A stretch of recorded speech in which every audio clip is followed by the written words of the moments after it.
Someone recently said that in today's social media driven society, people are living for the likes, but really longing for love. Is that you? Is it me? Do we secretly want to become famous? That's what's coming right up.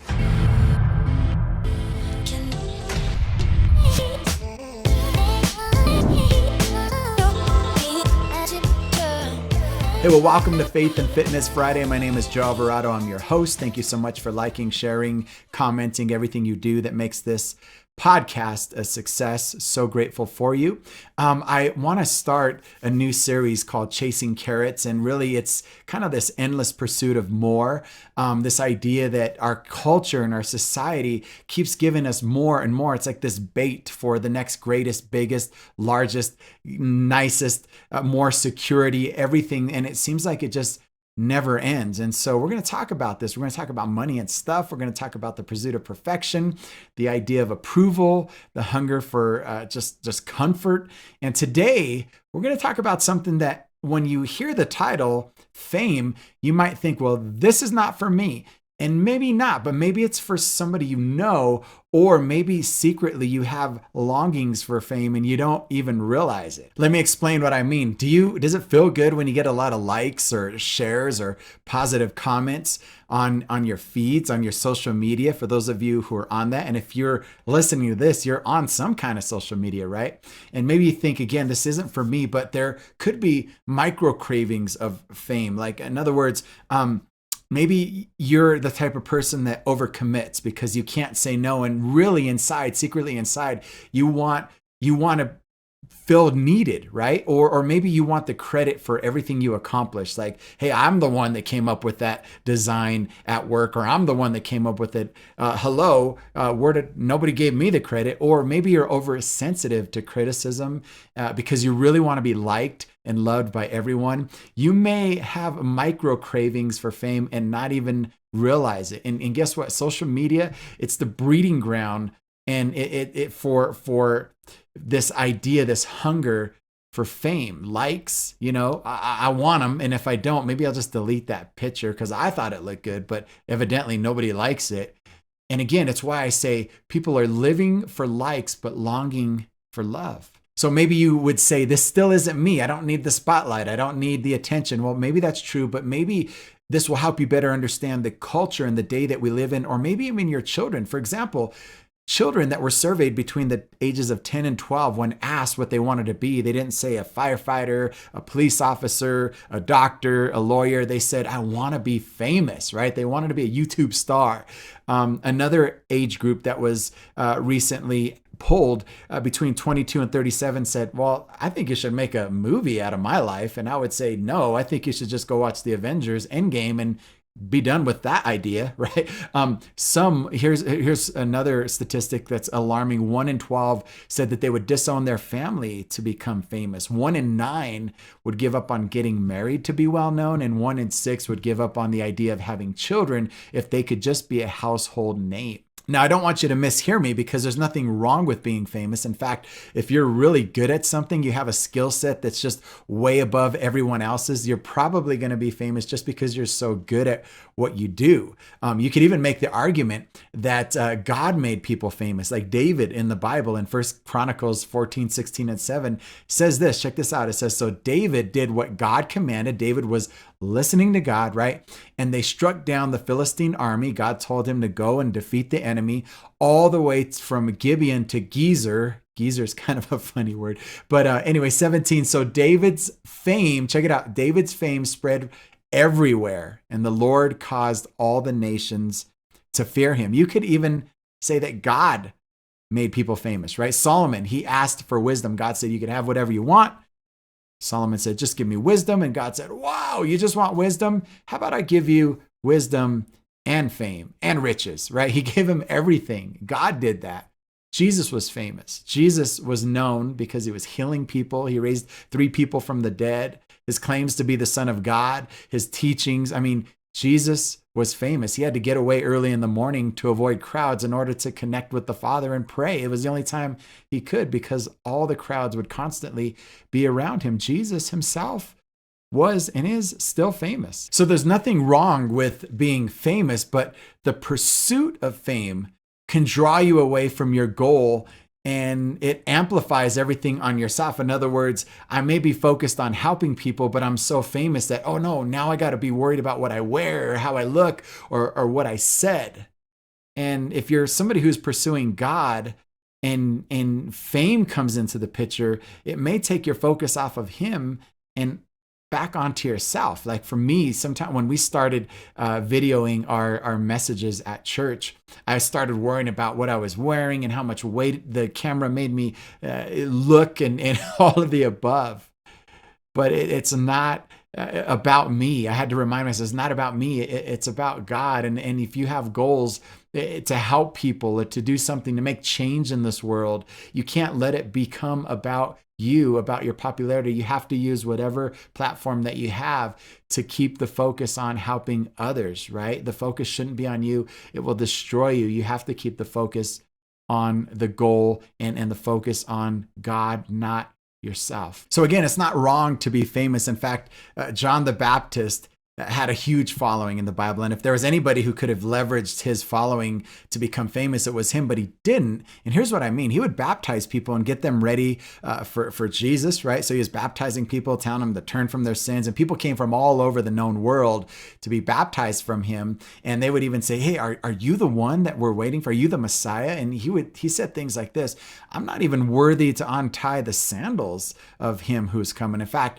in John 3:30, he said, he must become greater and I must become less and less, right? This is what John the Baptist, who could have had the greatest and largest following on Instagram, if that was around back then, he could have had the most views on YouTube for what he wore. He wore animal skins and ate locusts and honey. And maybe he could have had the locust and honey Instagram page diet, whatever. I don't know.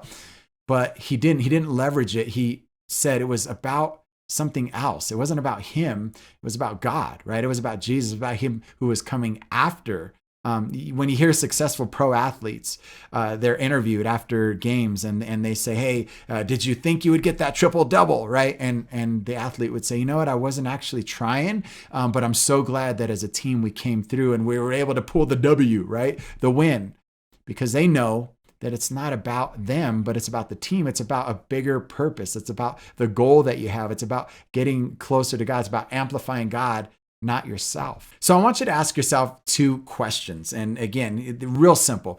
Who are you representing? Like if you're a church person, if you're kind of a Jesus follower, you would say, hey, I'm representing God, right? So what I do represents him, not me. And if you're not a church person and you're here because you like the content, thank you. And you just have goals. Who are you representing, right? Your team, maybe your family. Like when you go out and you record or you do whatever it is you do, or you act or however you act, are you thinking about your team? Are you thinking about your family? Are you thinking about God? I'm representing you, God, or whatever. Be honest. Like I post my devotions all the time, and I hope that they're helpful if you read them. And what I've noticed though is that when I post pictures, especially with my wife in them, I get more likes. And sometimes last week I talked to her and I said, why don't we just post a bunch of pictures of you and me and you'll be the highlight. But it was like, it started to become about us or her and not really what the goal was. And that was to help people live healthy and know who God is. And so what I had to remind myself was what 1 Thessalonians 2, 4 and 6 says. And it says, for we speak as messengers approved by God to be entrusted with the good news.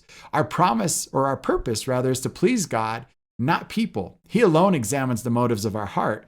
As for human praise, we have never sought it from you or anyone else. This was Paul speaking to the church at Thessalonica, and he was basically saying, man, I'm a messenger, and God's the one that approved me. He entrusted me with this good news. And although I am the leader and I'm the one kind of running this, my purpose isn't to please you. It's to please God, not people. He's the one that's going to examine my motives.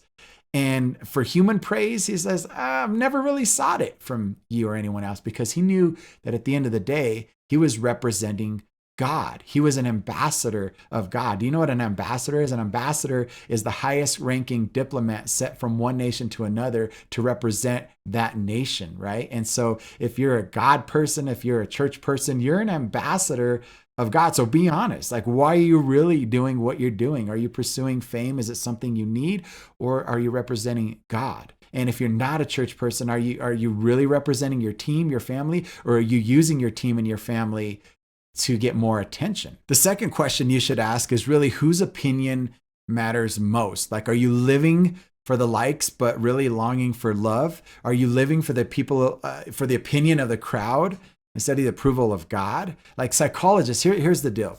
When it comes to opinions and when it comes to how you feel, psychologists say that this desire for fame has its roots in injury, neglect, the feeling of being insignificant. Maybe you had hard to please parents growing up. Maybe you were rejected by friends. Maybe you were overlooked.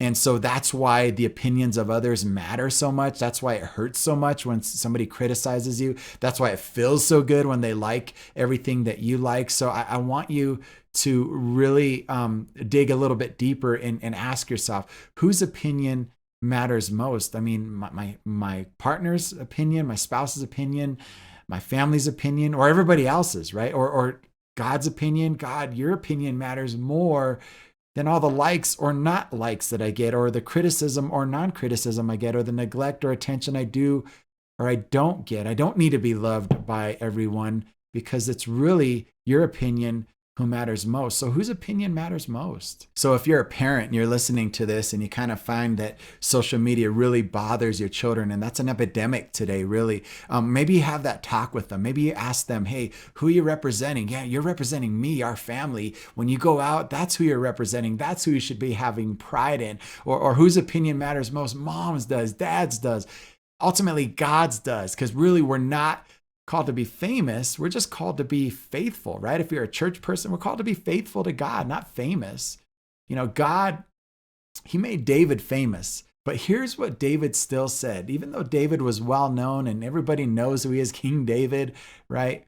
He says this, my life passes away swiftly as the evening shadows. I am withering away like grass. He said, but you, O Lord, this is a famous guy, but you, O Lord, will sit on your throne forever.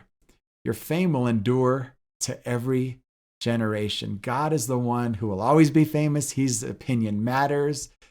He's the one that we should be looking to find our purpose, our sense of stability, our sense of need to fulfill all of those needs that we really want. And I'm going to be praying for you if there's something inside of you that just feels broken and you need, I want you to know that God loves you, right? And if you're not a church person, take it for what it's worth. I mean, I believe that God loves us and he has a purpose for us. And if that's okay for me to say, I'm going to pray for you too. And so again, this idea of I need to feel loved, I need to feel worthy, and it's rooted in this idea that I want to feel famous. It's what God thinks. It's what your family thinks, not what everybody else thinks. My name is Joe Alvarado. This was Faith and Fitness Friday. I hope this helps. Reach out to me if you need some prayer. Reach out to me with some comments. And I was going to say likes, but it doesn't matter. Have a great weekend. God bless.